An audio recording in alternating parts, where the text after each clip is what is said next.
Hi there. I'm Steve Balch, Director of Texas Tech's Institute for the Study of Western Civilization. We do interviews with the guest speakers who the Institute brings to campus. This is one of them, one of our Institute encounters, and today our guest is Professor Daniel Bonevac of the University of Texas, a professor of philosophy, an author of 5 books on a variety of subjects, one of which is pertinent to a colloquium presentation he'll be making later today to the philosophy department, is on world philosophy. So that's a subject, of course, that's very interesting, and maybe we can approach it in a roundabout way by talking about something that most people regard as sort of rather special to the Anglo-American tradition in Western civilization, and that is free speech and intellectual freedom. It's also quite relevant to our campuses in that they arguably have a good deal less of it than the society at large, kind of ironically, I suppose. How did you become concerned with issues pertaining to free speech, and what's your philosophic take on this whole area? I got involved in these issues, I guess, initially because I was teaching a course called Contemporary Moral Problems. And I taught that for many, many years, sometimes team teaching it with other faculty who had a different ideological perspective, and sometimes doing it on my own.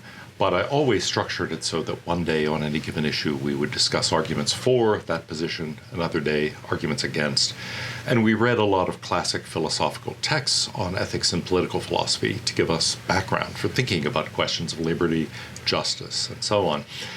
And one of the issues I often did there was freedom of speech. We'd read Mill's on liberty. We would read Aristotle talking about paternalism and the need for the government to protect people and look out for the good on the other side. And there were a lot of nice discussions on both sides of that question. And we would read contemporary authors as well, including Jonathan Roch and Stanley Fish and this type of thing. But it was all a rather theoretical issue in those days. And then I guess it started almost 10 years ago. I had a student, well, not a student in my class, mind you, but in a lecture with about 400 students. The very last day, someone way in the back raised their hand to ask a question, I thought, and so I called on them, and they proceeded to give a 5-minute rant about my course, and then stormed out of the room. And that was the last 5 minutes of the semester. I had no chance to respond. The bell rang. A bunch of students came up and said, "Who was that person? That wasn't a student in this class. We've never seen them before." But that was the first I had seen somebody really try to shout down speech on campus. At Texas, we had a long tradition of having controversial speakers on all sides, and there was really, occasionally some people would hold up a protest sign, but there was What nothing. did this ranter's denunciation consist of? My course was supposed to be terribly biased and so on, but of course they hadn't been there. How would they know? It was a rather bizarre attack out of left field. But then later I had some students appear in the back of my classes, and they clearly weren't students in my class. I recognized people by then. This was in a later semester. They stood there until they were sure that I was not going to say anything of any particular interest to them. Evidently, the stories of Jorge Luis Borges and the philosophy of Immanuel Kant were not sufficiently interesting. So they left. But that was rather baffling, and shortly after I had published an editorial in the Washington Post that they clearly disapproved of.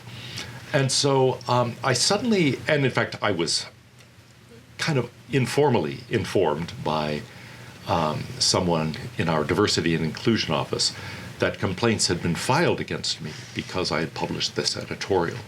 And they regretted to tell the student that the First Amendment protected my right to do that. But then I began to realize I could no longer teach this course where I presented both sides of questions on issues like free speech or immigration or affirmative action or abortion or a variety of other questions. Our university now has a an office with a staff of about 100 people, costs over $10 million a year. And their main job is to investigate bias reports. About once a month, we get emails urging us to fill out a report if we have witnessed any bias against us or against anyone, or even if we've heard about bias against anyone. And they will dispatch a bias incident response team to investigate this process. They complain that they get so many of these complaints that they need to hire even more staff to investigate them. Of course, they're constantly soliciting them. But in that kind of environment, I feel as if I can't teach these kinds of controversial subjects anymore at all. And so I've stopped teaching that course, even though I taught it for more than 20 years. And now that whole system has been found unconstitutional. The University of Michigan had a very similar thing. But I think my university and probably many others are not going to give that up until directly forced to by a court. And I assume you're not unique in having these experiences of surveillance teams coming into your classroom and things in like fact, that. I've been very fortunate in a way that people have not directly disrupted my class to a greater extent. So that has happened to your colleagues? It has happened. I know it's happened at various other universities, and I think it has happened at my own university, though the faculty members to whom it's happened have not been very willing to talk about it for understandable reasons. There is an extraordinarily radical group of students on our campus who puts professors on a target list, sometimes because those professors are conservative, but it seems to me most of the people on the list aren't, actually. I have no idea why they're on that list, except that somebody in that group took one of their courses and didn't like something that happened. And essentially that group of, maybe 50 students on a campus of 50,000 would just be ignored. But now they have a staff of 100 people to, in effect, give them oxygen and encourage them. Well, have active disruptions occurred of people's classes? Beyond what's happened to me, I know that there have been situations where students have sort of gotten up and walked out of class, done that kind of thing, not really shut it down in the sense of preventing the person from continuing the class. There have been incidents like that, however, with visiting speakers, where people have been prevented from speaking, or have been loudly protested once they did that. A few years ago, we sponsored a talk by Christina Hoff Sommers, and there were protesters out in the hallway, some hostile questions asked in the room, but it was orderly and the talk itself and the question period were not disrupted. But now I can't imagine that kind of thing taking place. The situation is a good deal better here. We've had a variety of controversial speakers. There have been some protests, but no effort in most cases to shut them down. Angela Davis came to campus some years back. Milo Yiannopoulos came and spoke to several hundred people. And, there was an unhappiness voiced, but nothing occurred. And I had a speaker come, a fellow named Bruce Gilley. I don't know if you remember the little contretemps involving him. It pertained to an article that he wrote, which he was begged by the editor of the journal to withdraw, called The Case for Colonialism. Oh, yes. Right. So we had him down here to speak on the very same subject, and there was a good deal of faculty unhappiness. But in the end, the talk went on, and it was an entirely polite, interesting discussion. So, I'm happy to say that Texas Tech does better, and we're always trying to do better than UT.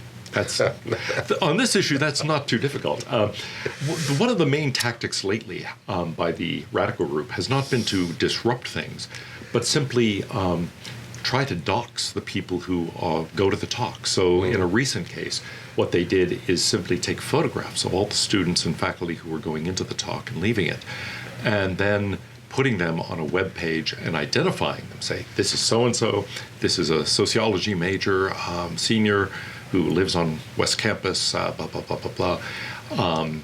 And the general idea was that, these people are fascists, so stay away from them, employers, all of this kind of thing. Does anybody listen to them? I have no idea. I'm not aware of anything negative happening to any of these people. Does anyone speak out against that practice besides yourself? A handful of people. Mm-hmm. Mark Pulliam has put together a group, Stop the Insanity, and has something like 10,000 followers on Facebook. So he publicizes and protests these things routinely. And I think that pressure has helped. Alumni have exerted a lot of pressure. When I appeared on Tucker Carlson's show talking about the difficulties I've faced and the fact that I feel as if I can't teach certain courses anymore because you cannot give a balanced presentation. A lot of alumni called in, and the dean called me personally and pledged his support to me and this type of thing. So I think alumni involvement is a key factor here. I think most students don't pay any attention to these people. They recognize this is a fringe group. But nevertheless, there's a kind of where there's smoke, there's fire type of well, you never thinking. really know. And putting something of a scare into people, the threshold of scare is often very low. You change behavior. That's right. You change behavior, and students begin to complain about all sorts of things. I mean, if students are told, look, you're about to be treated very unjustly, be on the lookout for cases of unjust treatment, all of a sudden, every disappointing grade, every comment by a professor you don't understand or don't like gets reported as some incident of bias. And I've heard about some of the cases that have been reported, and in a number of them, I'm surprised because I think, for example, for a professor to request a teaching assistant to pick up his dry cleaning is inappropriate. I think the proper thing is for the chairman to say, that's not their job. Right. Don't ask them to do that. Is this an incident of bias that should trigger some sort of Title IX investigation? I doubt that. And so there is a lot that gets swept under this sort of heading and is treated as some kind of issue where it's really a different kind of question. So what do you attribute this changed and more repressive climate to? Well, that's a hard question. I think, ironically, ever since the fall of the Berlin Wall and the collapse of the Soviet Union, the dreams of the radical left for a kind of utopian vision have faded in that they didn't find there were direct political actors to cheer for anymore, but it got directed more inward. And so suddenly the people who had been teaching about how wonderful Cuba or the Soviet Union or East Germany were as models for the United States to follow, all of a sudden they turned toward the things around them immediately and began to complain. So I noticed suddenly there were fewer courses of the kind there had been before on Marxism from a theoretical point of view or Marxism in practice or this type of thing, and suddenly got turned into this identity politics, attack on freedom of speech, and so forth. There was a burst of this in the early 90s, and then for a while it seemed like there was coexistence, but now the war seems to have started in full again. So I'm not sure really exactly why. I think some of it is that the coexistence was misleading. What happened is these groups just took over a large part of the humanities, and now they're gunning for the rest of it. So philosophy for a long time seemed to me pretty immune to these kinds of political pressures. It's not anymore. The sciences seemed fairly immune from all of this. I don't think they are anymore. So I think, if you look back through Western or human history more generally, there's always been some degree of tolerance for debate and discourse, but the general principle, it strikes me, in most times and places, certainly in Christendom and Islam, say, the monotheistic parts of the world, was that error had no rights. If you were espousing on religious questions or anything touching on that, a view that might lead to someone's eternal damnation, or to blaspheme God, you did not have a right to do that. most people, I think, are probably would find it easier to believe that if someone is clearly wrong in their mind about something and their views are harmful in some way, they really shouldn't be allowed to express them. Not believing that, I think, requires some activity of mind and some depth of philosophic conviction and some transference of that philosophic conviction from one generation to another. Do you have any views on if you would? I assume you make arguments at times to students and colleagues about the importance of free speech, right, and academic freedom as well. Related idea. What do you say? Well, good. I think you're right that in those monotheistic traditions, there's often been hostility to freedom of speech. It's interesting that in India, in ancient times anyway, this was not so much of a problem. You had not only the contrast between the Hindus and the Buddhists and various other groups like the Jainists, but you also had within Hinduism 6 different schools. The Jainists preached a kind of intellectual nonviolence and tolerance, thinking that, in a sense, nobody had the whole truth, but everybody had some part of the truth, and so the quest was always to encounter and listen to your opponents, just try to find out what part of the truth they had. Were there any people in that tradition who argued that you should be free to politically criticize, to kind of denounce the reigning Raja or Shah or whatever, Sultan? Well, what's intriguing, I think, is that in those days, whatever, in a way, it wasn't that big a question, because the ability of that person to know what you thought was so limited. I think part of the reason all of this has become highly contentious now is that we know what other people think. Twitter and Facebook and so on are partly to blame here, not only because they've established a kind of surveillance state, but because people do say a lot of things and put them in writing that they would never have done before. So suppose you did criticize the Shah back in those days. How would the Shah ever find out? It was unlikely. And what would the Shah do about it? When you marched on his palace with your followers, I don't think he would have said, right, well, he has a First Amendment right. I don't suspect they would have gone that far. Exactly. But finding out that 10 years ago you had, muttered something about this, or I'm thinking of Solzhenitsyn going to the Gulag for calling Stalin the man with the mustache in a letter to a friend. These things would never have been discovered. And so, in a sense, you could grant more absolute power to the ruler because the ability of the ruler to exercise that power over you was pretty remote. Mm-hmm. But now that's not true. So the finger reaches, you might say, much more extensively than it used to. But yeah, philosophically speaking, there's been a skepticism these days expressed, most recently in a Washington Post editorial by a former editor of Time, arguing against freedom of speech, saying that we shouldn't trust the marketplace of ideas to lead to the truth. It can be manipulated in various ways. In a way, it's Rousseau's argument that, look, freedom of speech can be manipulated, and the people can be manipulated so that the will of the people, as actually expressed in elections even, does not reflect the general will, what is really in the public interest, and so forth. But the classic arguments in favor of freedoms of speech don't depend on that at all. Look at the arguments in Mills on Liberty. He says, look, your opponent might be right. But secondly, suppose they're not right. They might have part of the truth. It's a point related to that point of the Jainists. He said, it's rare that you have the entire truth, and it requires a kind of assumption of infallibility on your part to think that you know that there is nothing of the truth in what they say.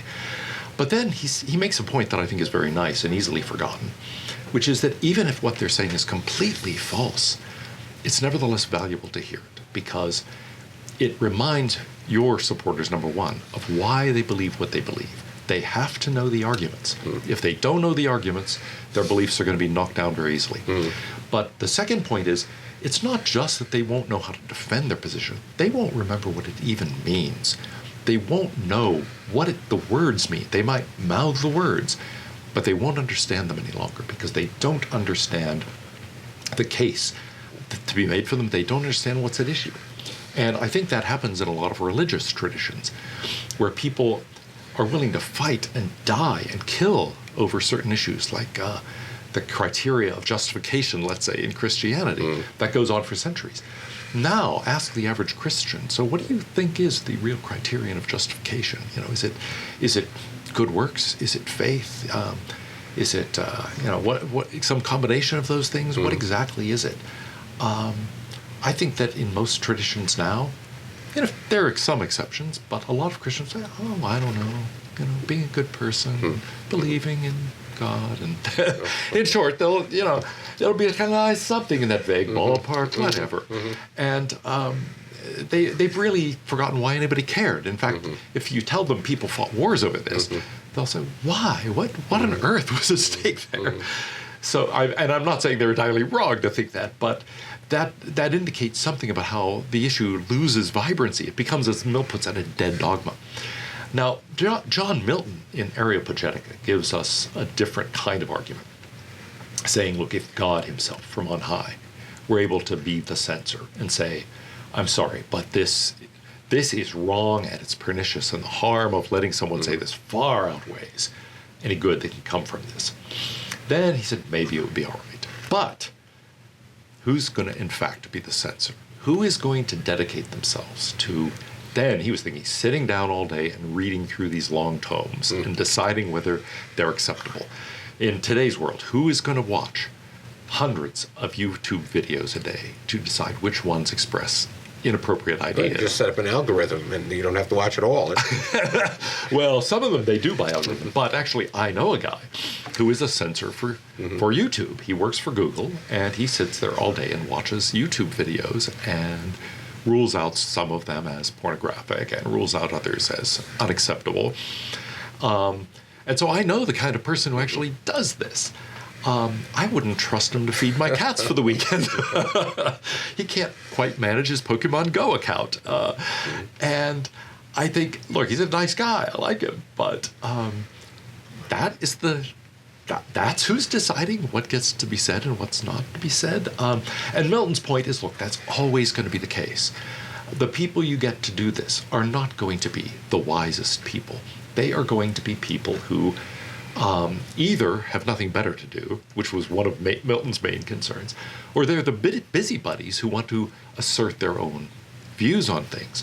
My friend is not one of those busybodies. He doesn't have a view. He's just one who has nothing better to do.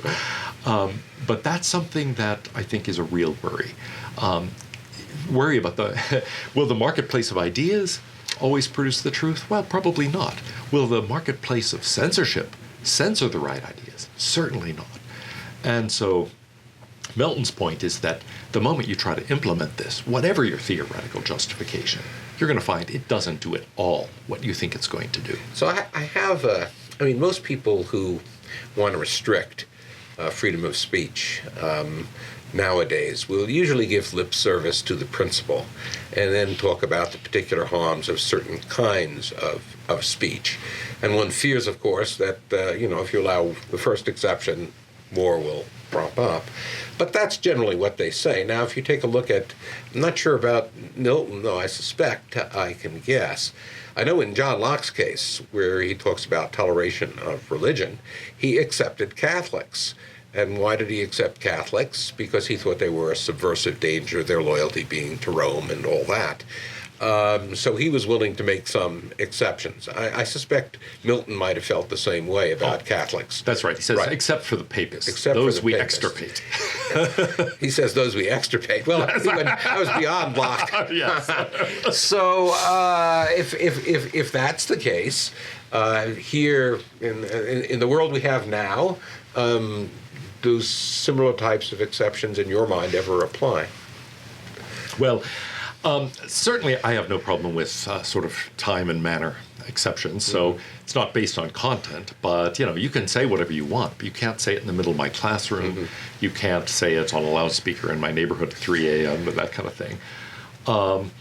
Otherwise, I think it's, well, the exception that John Stuart Mill mentions is people shouting down with corn merchants.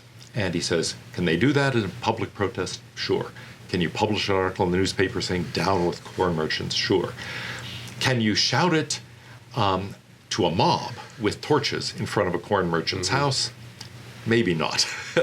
In other words, he had a clear and So present it's danger. Oliver Wendell Holmes. Exactly, Yeah. the fire in a crowded theater exception. And it seems to me fair enough to say that. What I find deeply disturbing on campuses these days is that people try to put everything under that. They'll say, there's a danger of violence created by this speech. Well, certainly not in the sense that Mill was talking about. There's no mob in front of which this is being shouted. The idea is rather that, somebody might hear this and get upset. And either that itself is a wound that is enough to justify a harm. Mill was clearly talking about direct physical harm to a person or to property, not to a harm to someone's feelings. But the other thing is, the remote possibility of someone hearing something and getting upset and doing something violent is very different from the imminent probability of violence. And so they take this probability and turn it into a remote possibility. They take physical harm and turn it into, potential psychological harm. And often nobody's even claiming psychological harm, just someone could experience psychological harm. And so suddenly this justifies restriction of anything. Once you think there could be a person who has suffered some kind of trauma and gets upset by your mentioning something, it's not clear that anything can survive that. I was at a restaurant last night that had a photograph of a scoreboard that said Texas Tech 39, Texas 38. Imagine a Longhorn fan looking at this and being triggered and feeling psychologically wounded and so on. Obviously, that's absurd, but Especially this year, I suspect. But that's the kind of thing that is suddenly opened up. All of a sudden, somebody has no idea what they're allowed to say and not allowed to say. And so I think that that exception was meant to be extremely narrow for a reason, and a good reason. You don't want people inciting people to direct physical violence in a highly volatile context like that. But to think that basically anything falls under that is absurd. So there was I think this movement started in legal academia about 30 years ago. There was a paper that became well known called Words That Wound. And Jonathan Rauch did point out the problem with that. If you say that words can wound and words are the equivalent of bullets, then I speak words, you respond with bullets, and you think that's fair. And his point is, words are words, bullets are bullets, and it's vital that we maintain that difference. So I think that it's fine to make an exception of the kind that Mill had in mind, but you've got to make sure that's on the bullet side of that. That's not on the word side. Words don't count as wounding in anything like that sense. And the moment you accept the metaphor and think that there's a philosophical point underlying it, you've made a grave mistake that threatens anything. So should we, as a matter of academic practice on our campuses and in our schools too, should we teach free speech? I don't mean teach the debates about free speech. I mean work in what might in some other context seem to be a propagandistic way to inculcate the maxims of free speech in the minds of people for whom that's probably not the default intellectual mechanism. I think absolutely yes. It's what Chicago does. Not only has the Chicago faculty approved the Chicago Statement, as it's now known, on freedom of speech, but that institution tells freshmen as soon as they get there, look, we're dedicated to free speech. We want you to hear ideas that oppose yours. That's what this place is all about. And basically, if you are going to be offended by that, if you're going to hear something you disagree with and think that you've in some way been wounded, don't come here. That's our job. So say you're talking to a professor of philosophy. Say you're in the market for a new hire in the philosophy department, and the particular philosophy candidate, who's otherwise very bright and well credentialed, has some postmodern view about free speech in which he does or she does believe that words wound, and that we have to be sensitive to the kind of feelings of people who are marginalized, et cetera, et cetera. And it's kind of clear that, that's going to come across, that view in a variety of ways in her teaching and in her writing. Would that be a good reason not to hire this person? In my opinion, yes. And now I'll be accused of trying to shut down speech I don't like. I think there is a deep problem here about whether one should tolerate intolerance, whether one of the things that you are willing to have people say is that free speech is itself bad. I'm certainly willing to have them say it. I don't really want to pay them to say it, is my point. And I think that you don't want them to say it in their classrooms. It's not so much whether you're paying them; it's the exposure you're giving them to young and malleable minds. Is what worries you here? Well, that's part of it, but part of it is just that person is going to try to change what the university is about. They're going to try to argue, in general, that the things that the rest of the faculty are saying might not be legitimately sayable in a classroom. And so I think the university has a mission. It has a mission of education, a mission of research, but also it is supposed to be a place where the free exchange of ideas can take place in a relatively, cloistered environment, separated from some of the direct practical interests that are at stake. And if someone comes in saying, no, there are a whole bunch of things that we should not be saying and should not even be asking and investigating at the university, I think that really is incompatible with the university's mission. So it was wrong to hire Herbert Macusa at the University of California. I think so. And when Nicholas Murray Butler at Columbia welcomed the refugees, the Frankfurt School refugees, to Columbia, he was making an error. I think that was a mistake. I think what those people stood for was really antithetical to the mission of the university. I don't want to put any of them in jail. They're free to say it and so on. I don't think that the universities, however, should have said, come, welcome, say that within us, because I think it would be as if someone were arguing that education is pointless and that everything that was being said in a certain field was meaningless and then was hired in that field. It's something that happens in philosophy. We have some people who really think philosophy is pointless and so forth. Followers of Wittgenstein are sometimes in this camp. But I've always found that strange. If you really think that everything philosophers say is meaningless, why would you want to teach philosophy? And why would we want to hire you to tell all our students that everything everybody's doing in this department is meaningless? So you're placing a limit on academic freedom here, in a way. In a way, I am. As a test for hiring and maybe as a test for continued employment. That's right, because I'm in effect saying, look, we do have a mission at the university, and if you're not in tune with the mission and you're going to work against the mission, you don't belong in this organization. I don't want to silence you, but I also don't want you working from within against us, any more than if I were the head of General Motors and I found that somebody was trying their best as my vice president to undermine General Motors and sell more Fords.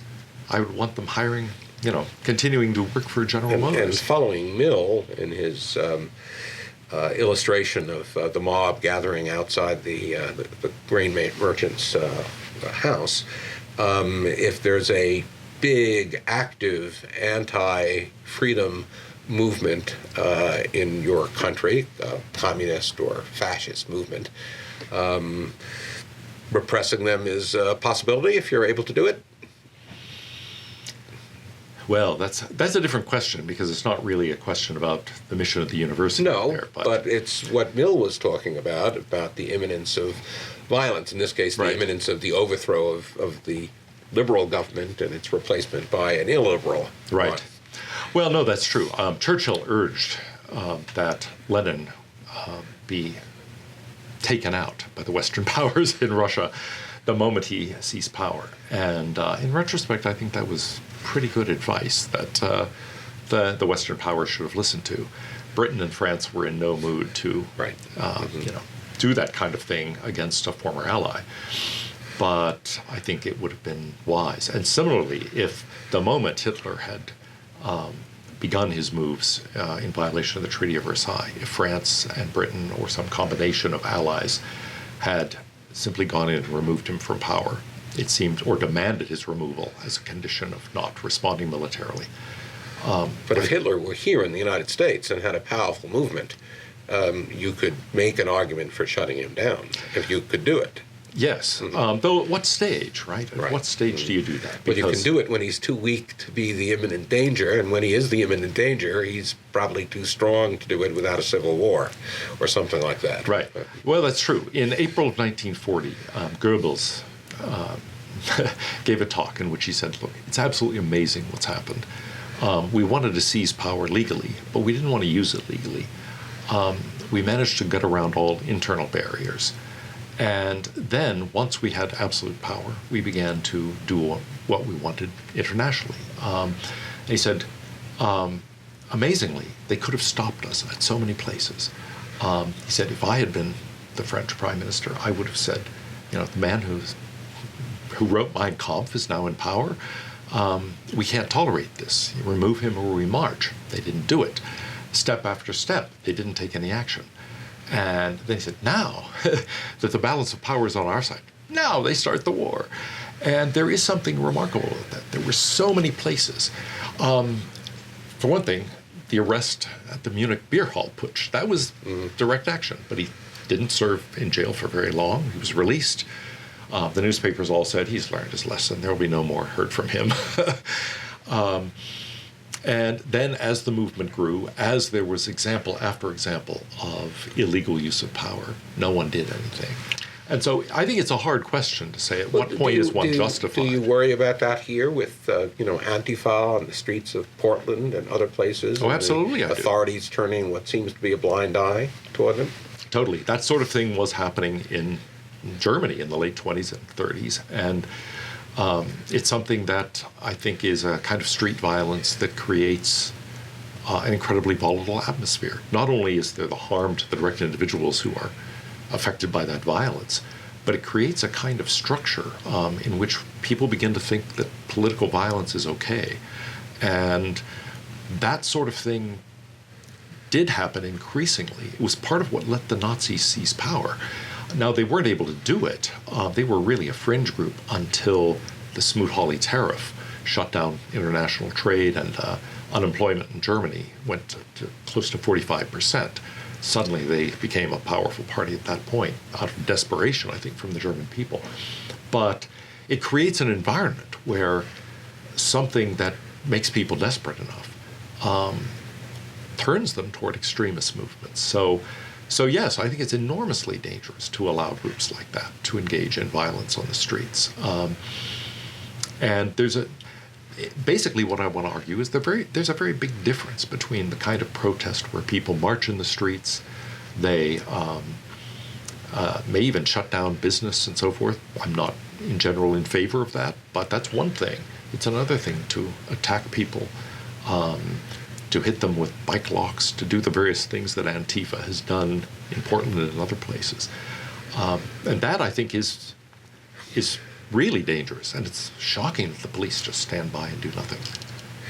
So, there was an old type of argument that Marxists used to use about the contradictions in society, and those contradictions sort of coming to the surface and creating crises. And I wonder if that's not applicable to free speech. I mean, it's true that you can value free speech in and of itself for all the reasons that you and others have given, but there is a kind of mentality that arises when discourse is really untrammeled. And it's a sort of mentality of, heightening equivocation about everything. There are so many views on the table. There are so many clever people making arguments for them. You end up like Pontius Pilate. What is truth? And if you end up in that position, then somebody gets up and says, we need to defend free speech as an ideal. Well, it is one ideal among many. Right. There are people who have very different. Most people have had very different views on that. So how do you prevent that kind of contradiction from developing in a free speech culture? Right. Yeah, that's a difficult question. I think it's hard to do that. Maybe a useful analogy would be with the rules of football, let's say. It's one thing to say, look, there are different teams with different strengths. Different fans have different ideas about which teams are best. Let's take the college football rankings, for example. Who's the number one team in the country, blah, blah, blah. You can fight about all of that. You can argue about whether that game really showed the strengths of the two teams and so forth. But it's quite another to turn to the rules themselves and say, well, the rules themselves are up for grabs. So really, it's a question of, well, because you allow forward passes, so on. The rules are the rules, and then we conduct the rest of inquiry within those rules. But everybody would admit that there are arbitrary constructs in football, and you have to have them if you're going to have any kind of game at all. Right. Whereas with respect to free speech, they have value in themselves, and Absolutely. people have to believe that they have value. And yet, if everything is up for debate and there's this great swirl of ideas, you end up in some kind of relativist posture, and you don't feel strongly perhaps Right. about anything anymore. Well, right. I mean, that is partly the danger of relativism. I think there are other dangers, but yes, this idea that everybody's got a part of the truth, nobody has the whole truth, so hey, it doesn't really matter. You can construct an argument for anything. I worry about that as a philosophy teacher because I think sometimes I don't so much bolster people's ability to think critically as to give them an excuse not to think critically, just to say, hey, you can argue anything, so who knows what's true. And a lot of our students do come into the university with kind of built-in relativism. In fact, my most recent homework assignment is to ask them to consider a classic skeptical argument, the argument from variability, that people's perceptions on various kinds of things differ. There's no neutral way to tell who's right, so there's no way to know anything about these questions. And a surprising number of students have come to my office and said, but I like the argument. I don't want to criticize it. And so I've got to say, that's why I told you to criticize it. I want you to think about what might be wrong with it. But it is true that there's a big difference, I think, between that sort of position and the position of tolerance that says, as Mill said, that you were really assuming your own infallibility to want to rule out certain things. Why do I want to say I want to rule out someone who would ban free speech? Not rule out in the sense that they can't present the argument, but as institutions and as a culture, we have to defend that line. It's partly because it so radically changes the nature of the game that it's not inquiry into truth anymore. It's something else. So you're right, there's a conventional character to football rules. So it becomes not exactly football, but something else. Who cares? In this case, we really care. Our job is to inquire into the truth. And to the extent that we say, well, we're not in the truth business anymore. We're in the social justice business, which I think a lot of universities are now saying. Something huge has been sacrificed there. It isn't just, oh, well, that's a thing too. It's like, no, it's really important that you understand what's true about the world. I see us increasingly as a culture, not just in academia, but much more broadly, to use a metaphor, corrupting our own database, allowing in as not only acceptable opinions, but unquestionably correct opinions, things that are just false. And the more you base decisions on false conceptions of the world, I think the worse off you're going to be as a person, as a culture, as a civilization. So I think there's something deeply not just conventional about what the university is doing and what the value of free speech is. It's about keeping us directed toward truth as opposed to some other goal. And as universities, if that's not our job, then I don't know what it is. There's really no reason for us to exist. If you want to pursue social justice, this seems a very strange way of doing it. You ought to go out there and help the homeless. You ought to go out there and work in medical care. You should find a way of promoting justice and go do it. This isn't what you should be doing. And if you think you know what justice is without bothering to inquire into the truth of anything, and without dedicating yourself to that, then I think you're also making a grave mistake. So the search for truth is really what underlies all the rest that you might find desirable. And corrupting that seems to me just to corrupt things at a very, very basic level. Well, that's a very eloquent way to end our discussion. Thank you very much for being here. And thank you for doing so much during your visit here. We're really working you hard, and I appreciate that. Oh, well, thank you. Happy to do it.